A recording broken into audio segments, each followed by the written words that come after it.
Good day, everyone. My name is Eden Small, a Masters of Science student at Recon University, and this presentation is for my CYB 610 Penetration Testing and Risk Management course on assignment Open Source Intelligence and Passive Reconnaissance.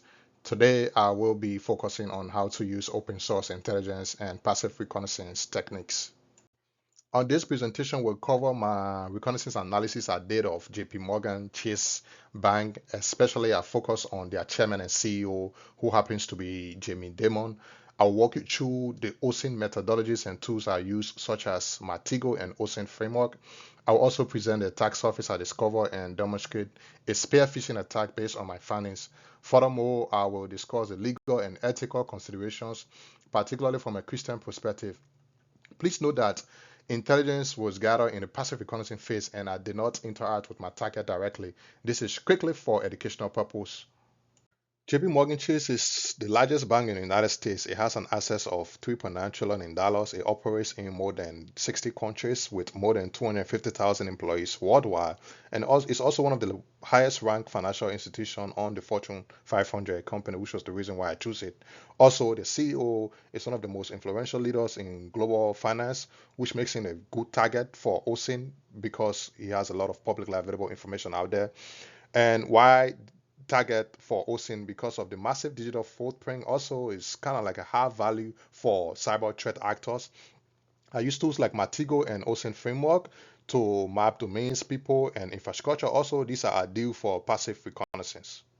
So to begin with, I booted up my Kali Linux and my VirtualBox and ran an ifconfig just to verify my internet connectivity. I saw my IP address started with a 10, which showed me I had internet access. A 192 would have indicated otherwise. After that, I run a command called sudo apt install Matigo, and it completed successfully so I could begin my OSINT reconnaissance. After installing Matigo, I launch it directly from my terminal by typing Matigo. As you can see in the screenshot, the application started successfully. After launching Matigo, I register with Matigo ID to activate a free community edition. So this step was pretty much straightforward. I just created a Matigo account using my GCU email to access OSINT features like CE versions since I didn't have an account. As you can see, after I went through the installation process, the authentication was completed successfully, which will allow me to start building my investigation graph in Matigo.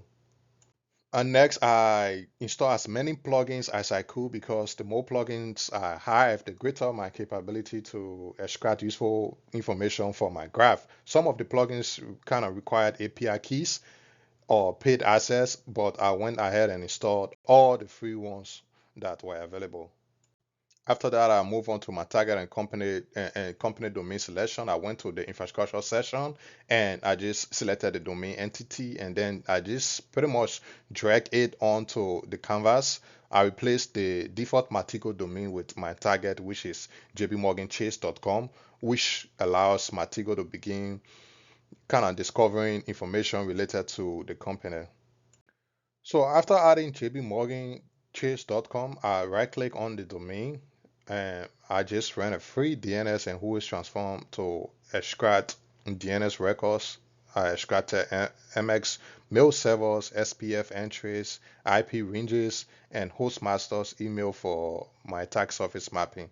As you can see, this graph clearly visualize the company's DNS and email infrastructure, including the name servers, the mail servers, the SPF, IP ranges, and an admin email, which I will use to plan the next phase of my passive reconnaissance.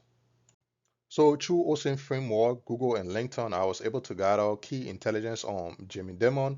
I identify his email format and also his educational background from Tufts University and Harvard Business School. But what really caught my eye was I discovered he's a major contributor to Tufts and he regularly does speaking engagement there. Most recently in 2023, this was kind of valuable because of his Tufts connection. It kind of provided me with a pretext for a spear phishing attack. An email appearing to come from the university about maybe speaking engagement or alumni events would be highly believable to him. Remember, All this was gathered through passive reconnaissance. I did not interact with my target directly. This intelligence shows exactly why he's viable target and gave me what I need to craft a convincing attack which will demonstrate the assignment's objective, which is identifying vulnerabilities through public available information. Please also note that this is strictly for educational purpose, and the next slide will show a drafted spear phishing email with a fake link which I will create, but it was never sent out. Using my GCU email account, here's a spear phishing email I drafted based on my OSINT research. As you can see, it references the 2010 CEO experience event and his 2023 speaking engagement. These are both real events I discovered he did during my reconnaissance. The email appears to come from Tufts University Alumni Relations Office with a complete professional signature. I also included their motto, which happens to be Pax and Lux, and the office contact details. Also, I created a fake secure portal link for speaker confirmation. Because this email leverages about Jimmy Demon's relationship with Tufts, it will be extremely difficult for it to be identified as malicious. A basic executive who regularly receives communication from Tufts will likely trust this email and click the link.